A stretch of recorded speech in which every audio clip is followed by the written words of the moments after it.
Hello, and welcome to Lusophonica Coffee and International Radio Station Coffee and Conversations with the Girl in the Cafe. Okay, so I kind of mucked that bit up, but that's okay. Hi guys, I'm Celeste Wong from The Girl in the Cafe, and welcome to my Coffee and Conversations live radio spot with the amazing Lusophonica Cafe and International Radio Station. Now, for those of you who are hearing this or seeing me for the first time, can't remember where the camera is, I've been in the specialty coffee industry for well over a decade, and I talk mainly about coffee, bit of business, and also lifestyle, which includes quite a few things. So coffee and music, it really connects us in so many ways through our emotions and I believe it brings out our humanity. So we're better to connect with great people over coffee and music in Cascais. I hope I've said that correctly. Very own cafe and live radio station Lusophonica, where I will be bringing you this, so to speak, coffee break show every Friday at 11 a.m. over the next few weeks and hopefully through into the next year. I hope that you get all the good vibes, and I'll be interviewing some very interesting people from all walks of life, from coffee, music, art, fashion, and much, much more. So they will be choosing 4 songs based on 4 questions that I ask them. So today, let's kick off the first session. We are going to start with my first guest, who is none other than Reuben Miller, who is the head roaster and barista at the Mill Cafe in Lisbon, a great coffee spot for breakfasts and coffee. Hello. Hello, hello. Just going to move this around. Make it more intimate. God bless. Yeah. Awesome. Lovely. How are you? I'm super well. Thanks so much for coming in today. Pleasure. I'm really excited to chat with you and also hear your 4 songs based on my 4 questions that I think all my guests are going to be ruminating over. It's quite a high pressure thing, I think, to find songs that represent certain personal Absolutely. aspects of your life. I'm thinking, do you want to actually first, do you want to tell us a little bit about yourself?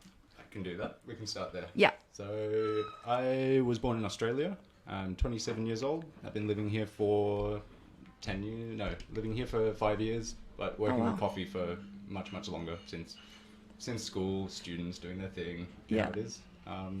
Now I consider Lisbon to be my home. Not really planning on going back anytime soon, That's amazing. And, I can see why. I mean, the weather's amazing. The people are incredible here. I'm falling in love with it every day. It happens. I'm like, yeah, it takes, I've been here for a little, quite a few times, but yeah, I'm spending a little bit more time here, more and more, and I really, really enjoy it. Tell us a little bit about your cafe in Lisbon.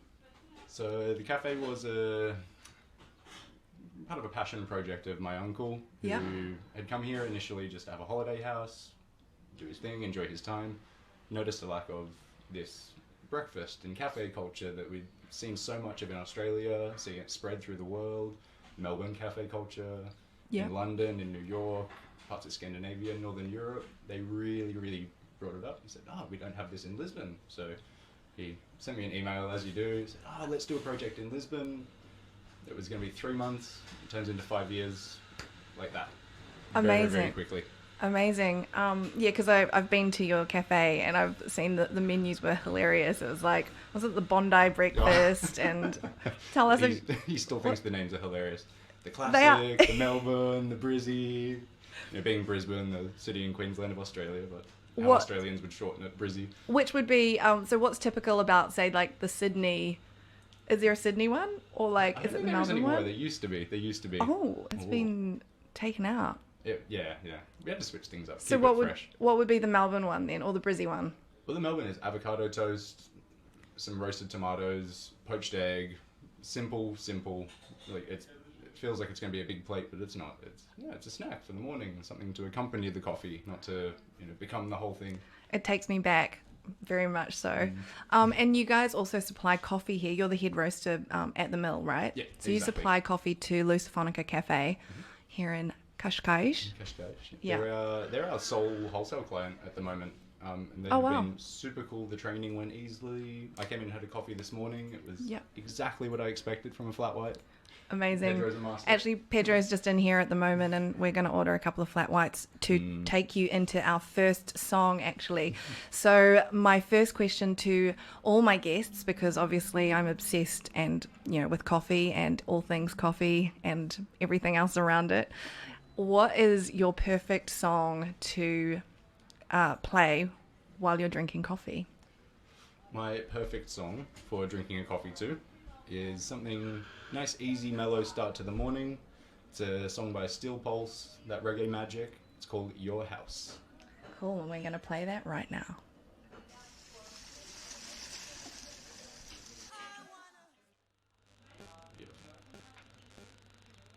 And that was Your House by Steel Pulse, which is a roots reggae band from Handsworth, actually, in Birmingham, England, where I live, actually. They formed in 1975. Steel Pulse were the first non-Jamaican act to win a Grammy Award for the Best Reggae Album, and in 1978 they aligned themselves closely with the Rock Against Racism organisation and the punk movement, performing in many of England's punk pubs back in the day. Yeah, I just thought, I'm going to be giving you a little few tidbits at the end of each song. Fun facts. It's interesting for me. Yeah, fun facts. So tell me a little bit more about why you chose that song, but also why you got into coffee. That song was a recent find. Spotify radio. Yeah. A recommendation of a recommendation. You know how it is. Gives you the feels. Reggae has magic on me in the mornings. Yeah. It makes magic. As for coffee, I started working in coffee shops like many young Australians while I was studying. Yeah. And then after I'd finished in school, it just kind of became a full-time thing to do. I didn't have direct work to go into straight after. It was paying the bills, I was meeting people, building all kinds of friendships, professional and otherwise. It was, one of the most challenging times in my life, sticking with the decision, but also, look at where years later it's gotten me to the other side of the world, still doing what I love. Amazing. I think it's really easy for people these days to get distracted and sort of steer away from their decisions and stick with a decision, actually, and sort of see it through. I think that people who don't necessarily do that don't get to see the sort of fruits of really, being diligent,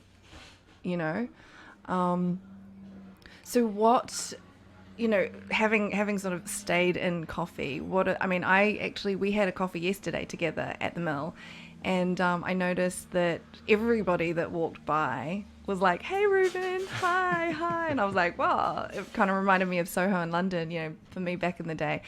So what are the sort of, I saw that you obviously make a lot of connections through coffee. Is that one of the things that also helps keep you in it? Absolutely. It's encouragement after the fact, after having learned how to build friendships like this and then seeing the fruits of that. Sitting in the window of the shop and having 10 people walk past and say hello. They don't even know me personally. They just, I recognize you from the area. It's that part of community that isn't so direct, but it's still there. I thought they might have been customers that come in and know you most from of them have never been into the shop. What? Never. Oh, They've never been inside. So you're a personality in the area anyway. I haven't. When you walk down the same street every day for years on end, like you said in Soho, I guarantee you went to the same places, meet the same familiar faces. The barista who knows your name because you come in every day. Totally. They have no obligation to. It's just a nice thing to do. Yeah. Well, I actually knew all my customers as coffee. So they used to. That's how I got my sort of my name, the Girl in the Cafe. Is that people who we were so busy at Flat White and Soho that people used to come in and see me on the street, walking past, and they'd be like, "You're that girl in the cafe. You're the girl in the cafe." And I'd be like, "Yeah, you're latte with 2 sugars. You're long black." You're flat white. Yeah, it was pretty funny. Mr. Skinny Mocker. Yeah. Hey, let's get into the next song. So my next question is, what is a song that represents or reminds you of the most challenging time in your life? And so we're going to play that. Do you want to introduce the song that you've chosen? And we'll talk about that after. I can do that. So the next one is On and On by Erica Bardu. It got me kind of stuck. There's a line in the what good do your words do if they can't understand you? It was kind of reminds me of this thing in Portugal where English speakers have some sense that they're okay to not speak the language in the country, and Portuguese is not an easy language for anyone. It's really, really quite challenging. It is a very different sounding language to what I expected. I sort of thought that it might sound a little bit more Spanish.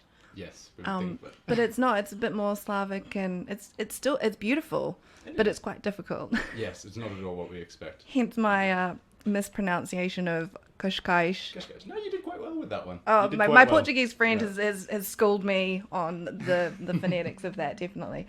All right, okay, let's play your song. Let's do it.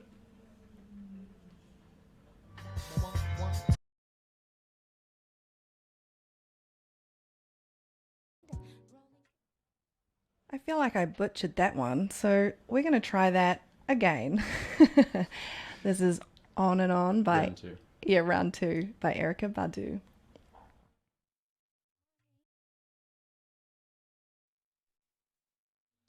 And that finished really quickly. Time flies. Time flies. That was And On by Erica Bardu, which has become one of the most iconic songs from her 1997 debut album, Baduism.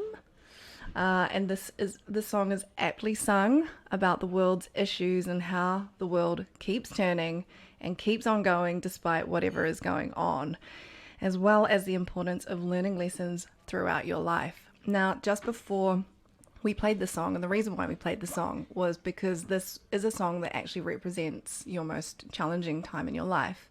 So I want to ask you about that. Why did you choose this song, Reuben Miller? Thank you. Being so specific.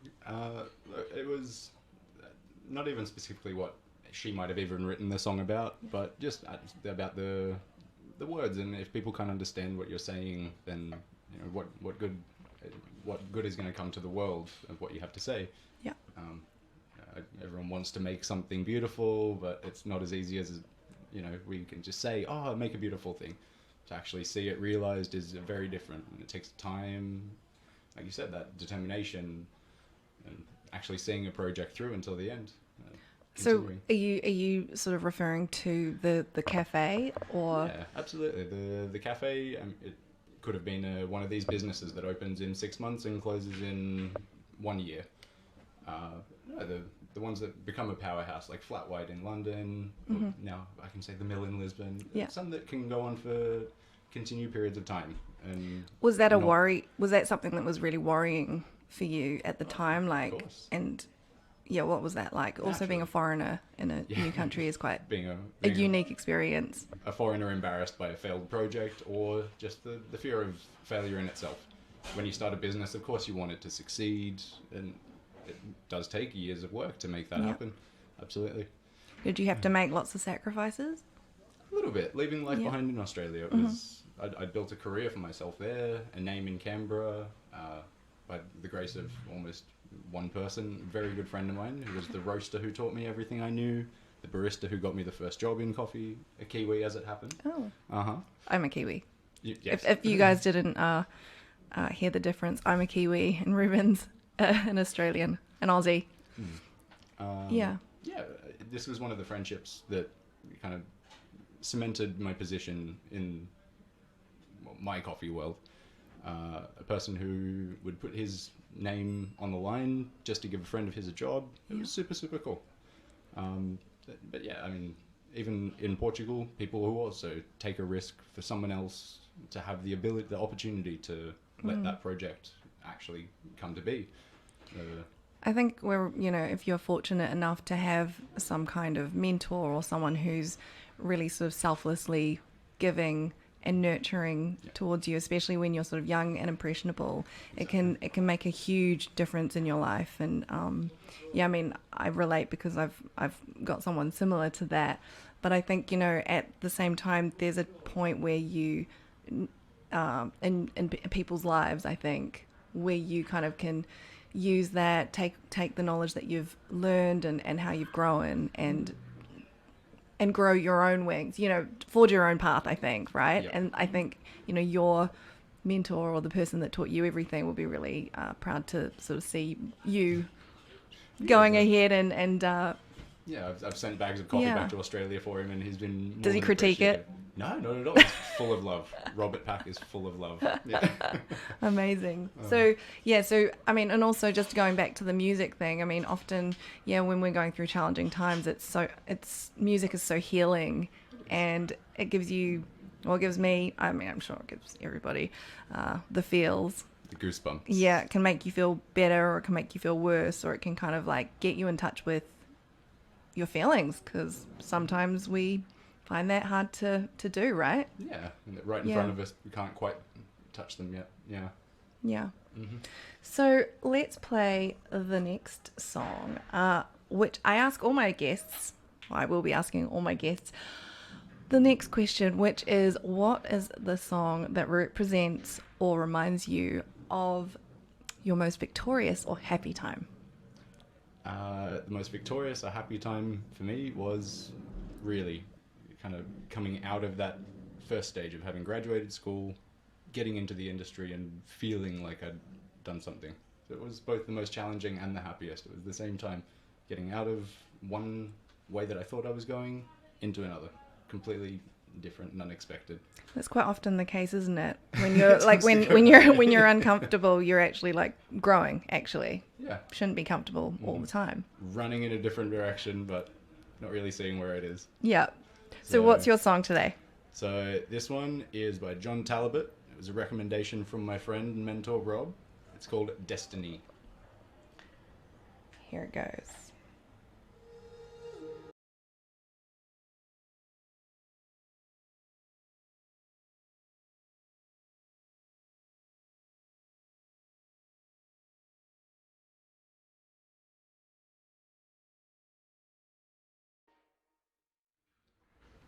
All right. What a banger. How'd you like that transition, eh? Pretty smooth. So I'm learning. So that was Destiny featuring Pinal by Barcelona's John Talbot. His album Permanent Vacation in 2009. Some old school schoolhouse atmospheric. Why did you choose this song? I think at that time that I was kind of deciding which direction to take, young people love this dark, heavy electronic music. But I didn't see it as heavy, anything like that. I kind of saw some brightness, some liveliness to it. Yeah. Even though it wasn't, fast and energetic and upbeat, it could still have some positivity to it. It's a really cool song. I really enjoyed it. I was saying the whole way through, I was like, this is so cool. I love this song. It's funky. But yeah. You said that, was it Rob? He introduced you to this song about 10 years ago. About 10 years ago. Yeah, I wasn't even out of college yet. Yeah. It has a real uplifting kind of feel to it, right? It does. I think so too. I'd agree with you there. Yeah. I mean, coming to that part of like where you are making a decision like that, we don't want the most depressing things that we could have around us. We would like it to be a little bit more forward, a little bit more looking up. And of course, Rob was a person who inspired me to look up at things always, in whatever aspect of life, in professional, in relationships, in everything. A good friend to talk to. What a cool person to have in your life. Kiwis are good like that. We are. We are. So what is it in your life at the moment that you're sort of really joyous about? I've been making joy lists lately. Yeah, like one of my the top thing on my joy list recently, well, not recently, always I think has been, is drinking a slow coffee with a view. Is that slow coffee as in a filter coffee or drinking the coffee slowly? Both. Both. I like that. Both, actually. Yeah, I usually have a filter coffee first thing in the morning and go on a walk. And since I've been in Portugal, obviously the views are incredible. So I've been walking down to Atlantic goodness. Yeah, it's incredible. And I was like, yeah, I'd quite like this. But for you, what would be on your joy list? Doesn't have to be coffee, but, just saying. The coffee can be every day. I like to have my early wake up and the coffee. That's a given. No, at the moment, there are plenty of things going on at the moment.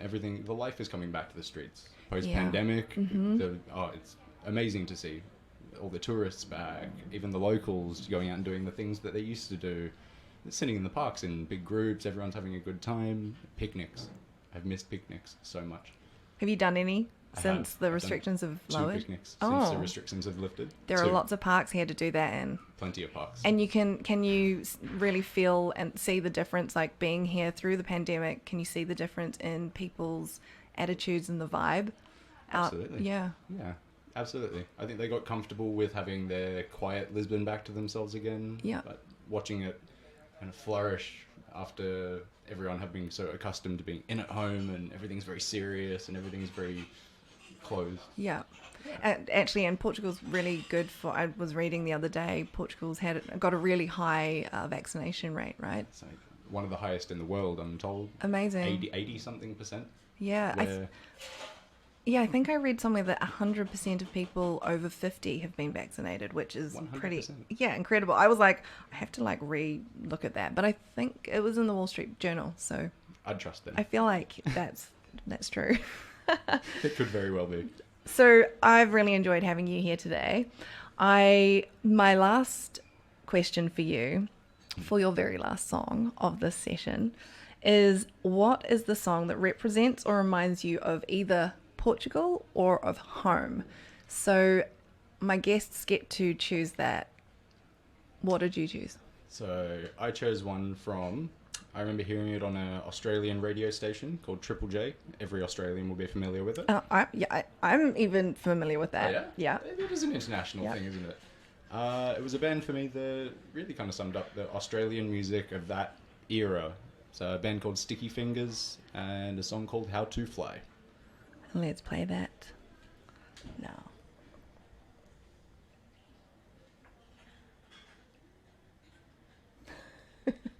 Let's play that now. Nailed it.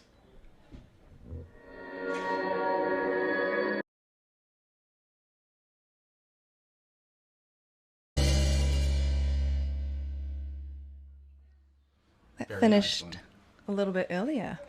Getting the hang of this as we go on. I'm expecting myself to get a little bit better at all of this.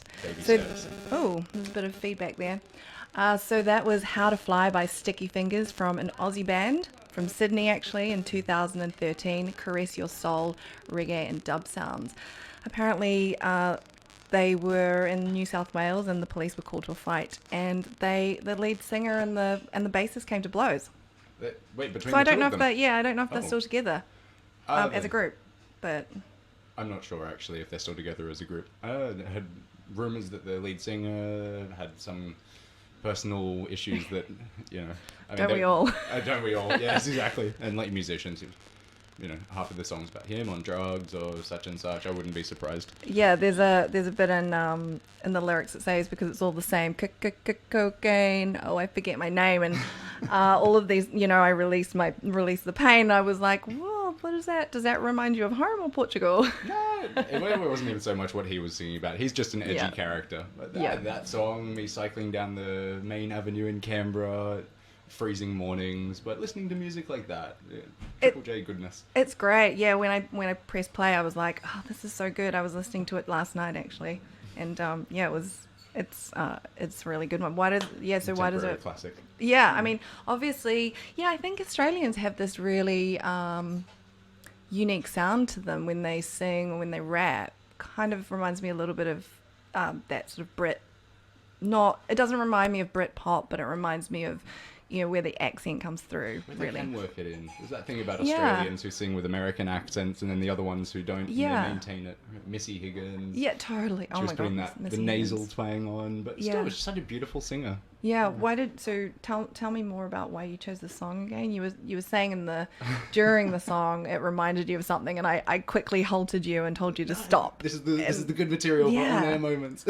No, that band Sticky Fingers was so influential at the time. People would create stories around them. Of course, nobody knows if they're true, but things like I remember a friend of my housemate, a girl, had said, "Oh yeah, I slept with the lead singer, or whatever his name was, at such and such festival. Oh, no one was there." It was, the stories that people Classic. create around these, a sign of the influence that someone can have in their own time. Yeah, totally. Well, I've really enjoyed speaking of time, we're probably around time's up. Really grateful to Lusophonica for allowing us to give this little spot a go. We had so much fun. I know, I had so much fun. I've been very excited to do this, and especially to chat with you today. It's been great to have you come in and speak to you here and listen to all of your songs and to hear a little bit more of an insight into why you chose these songs. It's all really amazing stuff for me. Where can people find you? The Mill, online, social media, anything like that? Our biggest connections are in Instagram. So we have Okay. the cafe is themill.pt. It's not even a dot in there. Themill.pt. Yeah. And my Instagram's RRREUBSSS. Rubes. Rubes. Cool. And I am the girl in the cafe with all hyphens in between on Instagram, and thegirlinthecafe.co.uk. If you want to go and see any of my stuff on there, I've got lots of stuff on there.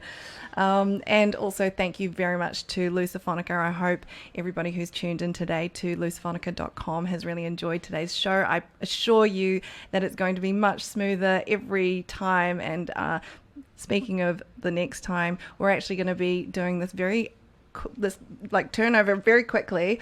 I'm going to be interviewing my next guest on Friday at 11 a.m. So I hope you guys can tune in, and we're going to try and put this up online as well if you've missed it. And if you go to Lusophonica or The Girl in the Cafe, we will post where to find the recording of this fabulous conversation and the music as well.